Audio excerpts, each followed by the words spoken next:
Hello students, very good morning to you all. Again we are going to start with our next part, that is a structural concept. Okay, a structural concept. अब आपको मैं structural concept बताने जा रही हूँ. किस चीज़ की structural concept? हमारा जो मायोफिब्रिल है, जिस पर एक्टिन और मायोसिन तो है ही, लेकिन फंक्शनल प्रोटीन भी हैं, रेगुलेटरी प्रोटीन्स भी हैं. हमारे पास बहुत तरह के प्रोटीन्स हैं.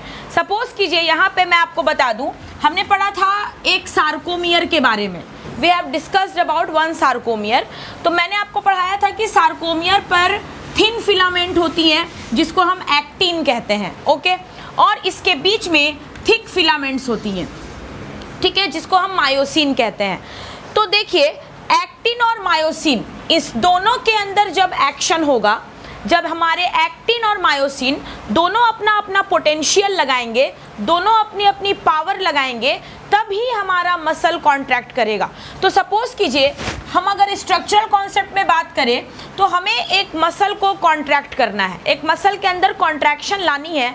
तो सबसे पहले जो हमारे सामने दिख रहा है, जो हमारी सपोर्ट करेगा, वो एक्टिन और मायोसिन दिख रहा है. यही दोनों हैं जो आपस में एक दूसरे पे फोर्स लगाते हैं, स्लाइड करते हैं, तब जाके कॉन्ट्रैक्शन होता है. तो आप कह सकते हो कि ये जो एक्टिन है, दिस इज एक्टिन, और ये जो हमारा मायोसिन है, ये दोनों ही फोर्स लगाता है. That can be called force generating. इनको हम फोर्स जनरेटिंग प्रोटीन भी कह सकते हैं. That can be also termed as force generating protein, because muscle contraction आपको करना है. आप अपने बॉडी में कोई भी एक्टिविटी करते हैं, you have to provide some energy. तो आप मसल को कॉन्ट्रैक्ट करो. मेरा ये हाथ ओपन है, मैंने इसको कॉन्ट्रैक्ट किया, तो मुझे इस पर फोर्स देना है.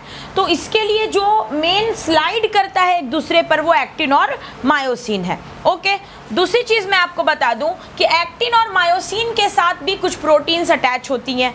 जैसे फॉर एग्जांपल, एक्टिन अकेले काम नहीं कर पाता, एक्टिन के साथ दो और स्ट्रक्चरल प्रोटीन जो हैं, कॉन्ट्रैक्टाइल प्रोटीन जो है, फंक्शनल रेगुलेटरी प्रोटीन ज़रूरी है. एक को हम कहते हैं ट्रोपोनिन और दूसरे को हम कहते हैं ट्रोपोमायोसिन. ये दोनों किसके साथ अटैच होंगे? ये दोनों अटैच होता है हमारे एक्टिन फिलामेंट के साथ.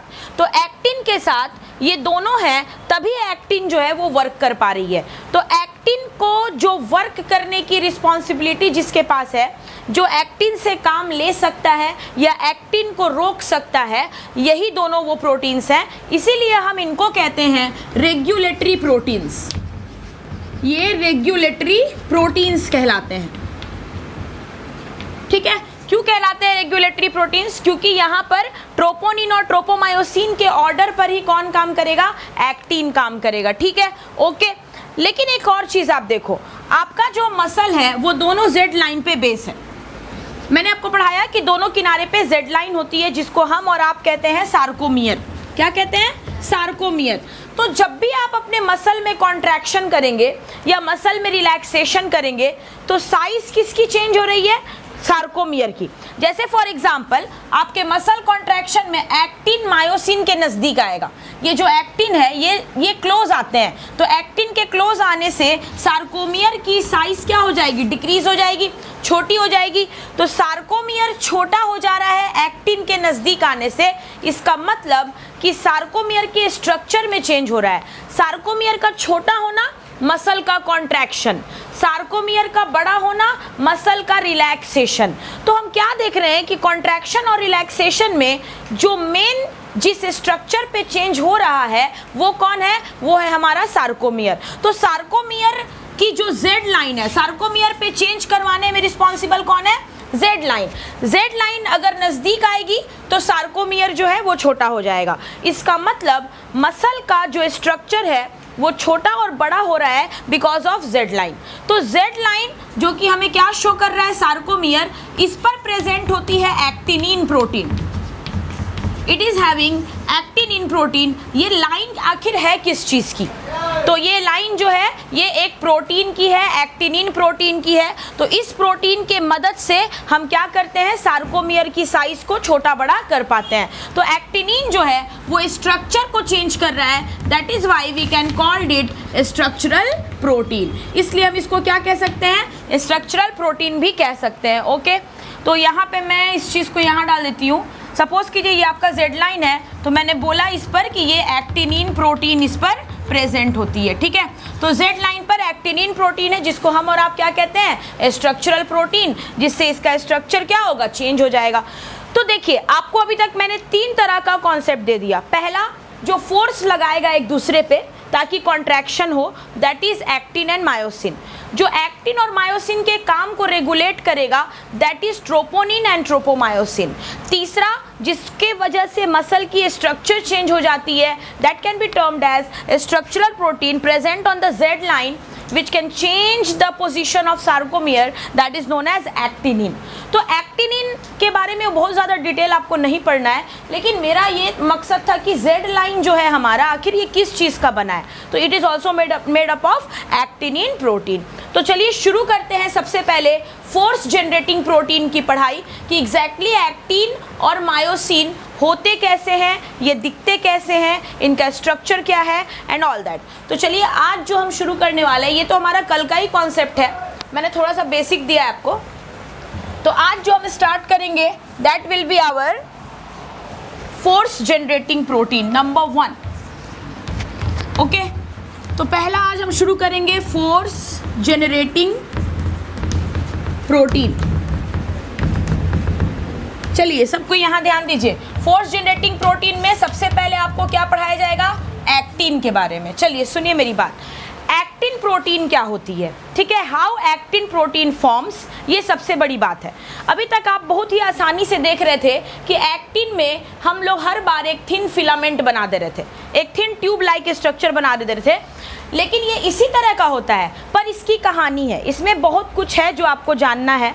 सुनिए, एक्टिन को बनाने में हम लोगों को एक फिलामेंटस स्ट्रक्चर की ज़रूरत पड़ती है। एक्टिन जो है वो 2 फिलामेंट लाइक स्ट्रक्चर से मिलकर बनता है, जो दोनों एक दूसरे के ऊपर क्रॉस बनाकर अरेंज होते हैं। सपोज कीजिए आपके पास यहाँ पर ये स्ट्रक्चर, ये जो मैंने बनाया, दिस इज एक्टिन। एक्टिन का रियल स्ट्रक्चर कुछ इस तरह से होता है, लेकिन मैं आपको बता दूं ये पहले क्या है, पहले मैं बता दूं कि ये फिलामेंट के फॉर्म में आपको नजर आ रहा है, ठीक है, this is in the form of filament. तो हम इस तरह के एक्टिन को कहते हैं F actin, this is known as F actin, filamentous actin. तो एक्टिन जो है वो थ्रेड लाइक स्ट्रक्चर, अभी तक आप इसको ऐसे बना दे रहे थे समझने के लिए, पर ये ऐसे नहीं होता, ये एक प्रोटीन का थ्रेड लाइक स्ट्रक्चर होता है। लेकिन एक एक्टिन के थ्रेड को बनाने में हमें छोटे छोटे बहुत सारे मोनोमर की ज़रूरत होती है। This is F actin, this is the polymer, ये क्या है, पॉलीमर है। लेकिन आपको मैं बता दूं, इस एक धागे को बनाने में ऐसे छोटे छोटे बहुत सारे मोनोमर होते हैं जिनका इस्तेमाल हमें करना पड़ता है। ये देखिए, अब एक एक्टिन जो है वो आपको ऐसी दिख रही है, बना तो है ये फिलामेंट, लेकिन एक फिलामेंट को बनाने में हमने छोटे छोटे ग्लोब्यूलर शेप के, राउंड शेप के मोनोमर प्रोटीन का इस्तेमाल किया। यानी कि हमारी एक्टिन के ऊपर इस तरह से छोटे छोटे से मोनोमर्स होंगे, यही मोनोमर्स मिल करके फिलामेंट बनाते हैं। These are the monomer of actin. तो मोनोमर जो एक्टिन की है यही क्या होती है, फिलामेंट के फॉर्म में तैयार हो जाती है। तो इस मोनोमर को हम कहते हैं, this monomer is known as G actin, इसको हम कहते हैं G actin, that is globular actin. And F actin, इसका फुल फॉर्म होता है filamentous actin, filamentous actin. G actin is the monomer, ठीक है।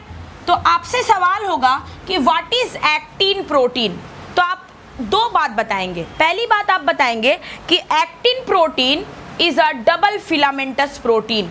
एक्टिन जो है वो 2 धागे से मिलकर बनने वाली प्रोटीन है, लेकिन जब ये फिलामेंटस फॉर्म में है तब हम इसको कहते हैं polymer, this is known as polymer of actin. लेकिन एक फिलामेंट को बनाने में बहुत सारे छोटे छोटे सैक लाइक ग्लोब्यूलर प्रोटीन की ज़रूरत पड़ी, तो उस ग्लोब्यूलर प्रोटीन को हम क्या कहते हैं? G actin. तो G actin is the monomer. बहुत सारा जी एक्टिन मल्टीप्लाई करेगा। सुनिए, एक जी एक्टिन था आपके पास, आपने इसकी मल्टीप्लिकेशन कराई। मैम, एक जी एक्टिन से मल्टीप्लिकेशन कैसे होगा? सवाल ये है, मेरे पास कोई चीज़ एक है, मेरे पास एक जी एक्टिन है। सपोज कीजिए यहाँ पे देखिए, मेरे पास एक जी एक्टिन है, मुझे इससे बहुत सारा छोटा छोटा जी एक्टिन बनाना होगा, तब वो जी एक्टिन सजेगा, तब एक धागे जैसा दिखेगा, तो उसको हम एक्टिन कहते हैं, मेनली एक्टिन कहते हैं। तो एक जी एक्टिन से बहुत सारा जी एक्टिन बनाना, इसको हम कहते हैं पॉलीमराइजेशन। हम पहले इसका पॉलीमराइजेशन करेंगे, जिसमें हमारी मदद Mg2+ आयंस करते हैं। तो मैग्नीशियम के प्रेजेंस में एक जी एक्टिन से हम बहुत सारा जी एक्टिन बना लेंगे। ये देखिए, ये बहुत सारे जी एक्टिन हो गए, there are many more ji actins, और तब जाकर ये बहुत सारे जी एक्टिन्स जो हैं वो एक साथ अरेंज हो जाएंगे और देखने में एक फिलामेंट लाइक स्ट्रक्चर नज़र आएगा, तब हम उसको कहेंगे एफ एक्टिन। तो आपके एक्टिन में सबसे पहली चीज़ एफ एक्टिन और जी एक्टिन का फ़र्क है। G actin is a simple globular actin जो बहुत सारे में मल्टीप्लाई होकर बना देता है एफ एक्टिन। ठीक है, अब देखिए नेक्स्ट कॉन्सेप्ट क्या है। मैंने आपको लिखवाया था कि एक्टिन प्रोटीन जो होती है, इस एक्टिन प्रोटीन को रेगुलेट करने के लिए, इसके काम को चलाते रहने के लिए इसके साथ दो प्रोटीन और अटैच है। ठीक है, ट्रोपोनिन और ट्रोपोमायोसिन। उसका डायग्राम वगैरह सब हम बात करेंगे आपसे। मैं आपको बता दूं, इसी एक्टिन के ऊपर से एक और फिलामेंट पास होता है। Same filament passes from the actin protein. जैसे जैसे एक्टिन प्रोटीन गई है, ऐसे ही सेम फिलामेंट पास होता है। इसी सेम फिलामेंट को हम कहते हैं ट्रोपोमायोसिन। ट्रोपोमायोसिन नाम है मायोसिन, लेकिन ये मायोसिन के साथ अटैच नहीं है, ये एक्टिन के साथ ही अटैच है। हमारी जो एक्टिन का फिलामेंट है, सेम इसी फिलामेंट पर एक और नया फिलामेंट दिखाई देता है, जिसको हम ट्रोपोमायोसिन कहते हैं।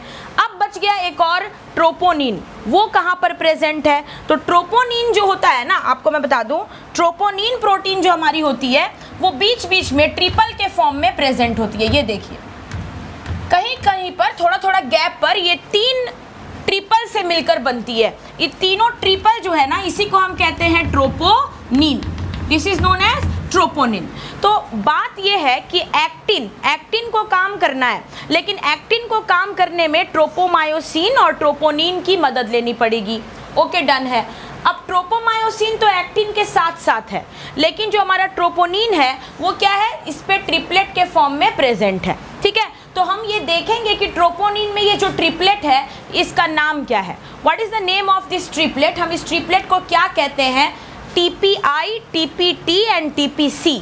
ये जो ट्रिपलेट है वो तीन अलग अलग फॉर्म में प्रेजेंट है। क्या करता है, कैसे काम करता है, वो हम देखेंगे। तो ये है हमारा एक्टिन और एक्टिन का स्ट्रक्चर। बेसिकली एक्टिन क्या होता है? तो सीधा सवाल है, actin is made up of polymers of G actin. Actin को बनाने में मैंने जी एक्टिन के पॉलीमर्स का यूज़ किया। जी एक्टिन क्या है? Is a monomer. G actin का फुल फॉर्म क्या है? Globular actin, because it is of round shape of protein. इसको मैंने एक से बहुत कैसे बनाया? पहले polymerisation.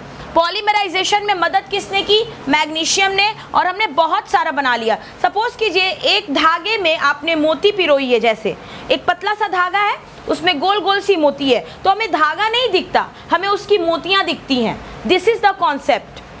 F actin is the धागा, इज द थ्रेड।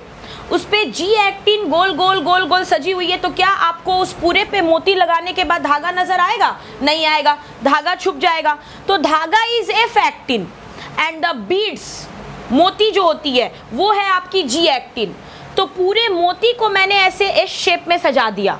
ठीक है, लेकिन उस मोती को मैंने नहीं सजाया, मोती का बेस संभाले हुआ कौन है? वो धागा। तो वो धागा और उस मोती का कॉन्सेप्ट समझ लीजिए।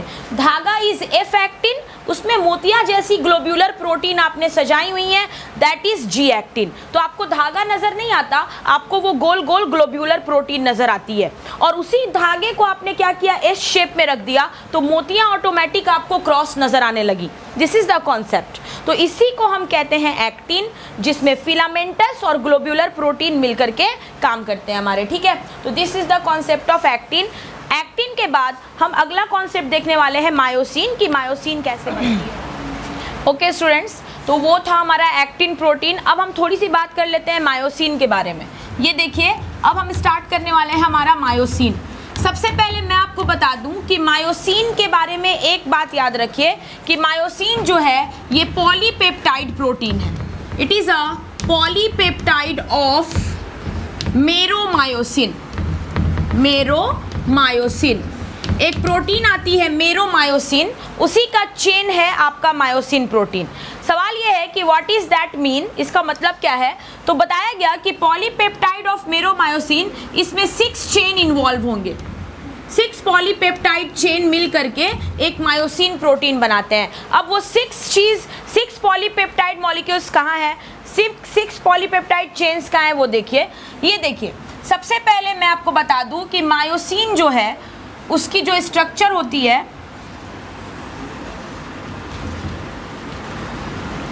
This is the myosin protein.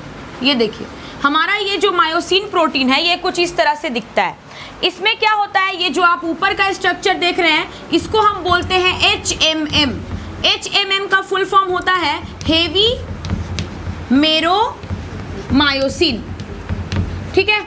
इसको बनाने के लिए हमारे 4 पॉलीपेप्टाइड खर्च हो जाते हैं। कैसे 4 पॉलीपेप्टाइड खर्च हो जाएगा, ये देखिए, इसमें यहाँ पे एक साइट होती है, let me use different colours. इसमें यहाँ पे एक साइट होती है दोनों में, और एक साइट यहाँ पे नीचे में होती है, ठीक है। नीचे में एक साइट होती है। तो हमारे मायोसिन प्रोटीन का जो हेड पार्ट होता है ना, उस पे 2 साइट होती है। इसमें से एक साइट को हम कहते हैं एक्टिन बाइंडिंग साइट, यहीं से एक्टिन जुड़ेगा इसके साथ, एक्टिन बाइंडिंग साइट। और जो नीचे में आप देख रहे हैं, इसको हम कहते हैं ATP साइट।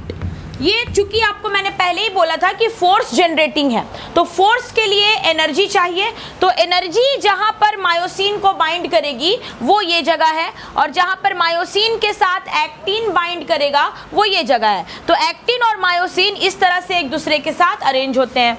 उसके बाद आप देखिए यहाँ पे, ये जो आप स्ट्रैंड देख रहे हैं हमारा, इसको हम कहते हैं LMM। LMM का फुल फॉर्म होता है लाइट मेरोमायोसिन, यानी कि इसकी मॉलिक्यूलर वेट कम है। इसको बनाने में हमारे 2 पॉलीपेप्टाइड लगे, बस इसको हमने 2 पॉलीपेप्टाइड से बनाया, और इसको हम कहते हैं tail part. It is also known as tail part, और इसको हम कहते हैं head part. This is known as the head part. तो हमारा जो मायोसिन प्रोटीन है, इसमें 2 ही पार्ट्स बताए गए हैं। ये दोनों हेड पार्ट हो गया और नीचे से टेल पार्ट हो गया। हेड पार्ट को बनाने में 1 2 3 4 पॉलीपेप्टाइड लगे, तो ये हेवी होगा ही होगा, तो इसीलिए हम इसको कहते हैं हेवी मेरोमायोसिन। टेल को बनाने में 2 ही पॉलीपेप्टाइड लगे, तो इसकी वजन क्या होगी, कम होगी, इसीलिए हम इसको कहते हैं लाइट मेरोमायोसिन। मतलब मायोसिन प्रोटीन को बनाने के लिए जरूरत किस चीज की है, दैट इज मेरोमायोसिन। मेरोमायोसिन ही इसका पॉलीपेप्टाइड है। तो टोटल 6 पॉलीपेप्टाइड खर्च होंगे तो हमारा बनता है मायोसिन प्रोटीन, जिसमें से 4 खर्च होते हैं हेड पार्ट के लिए और 2 खर्च होते हैं टेल पार्ट के लिए। अगला कॉन्सेप्ट मैं आपको बता दूं, यहाँ देखिए, ये दोनों एक दूसरे के साथ एज अ क्रॉस बने हुए हैं, तो इन दोनों के बीच के एरिया को जहाँ पे ये दोनों ज्वाइंट रहते हैं, that is known as cross arm. हम इनको क्या कहते हैं, क्रॉस आर्म कहते हैं। ये दोनों एक दूसरे से क्रॉस की तरह नजर आते हैं, तो that is known as cross arm. यही क्रॉस आर्म जो है एक्टिन से जुड़ेगा तो क्रॉस ब्रिज बनाएगा। तो मतलब मायोसिन और एक्टिन का फर्क, एक्टिन में याद रखने वाली बात एफ एक्टिन और जी एक्टिन, मायोसिन में याद रखने वाली बात जो है that is HMM head part globular protein जो कि 4 पॉलीपेप्टाइड चेन से बना, tail part that is light meromyosin जो कि 2 पॉलीपेप्टाइड से बना। तो इस तरह से हमारा एक्टिन और मायोसिन हमने बनाया। अगले क्लास में हम आपसे मिलेंगे हमारे रेगुलेटरी प्रोटीन के साथ, that is the troponin and tropomyosin. Till then have a safe day. Thank you so much.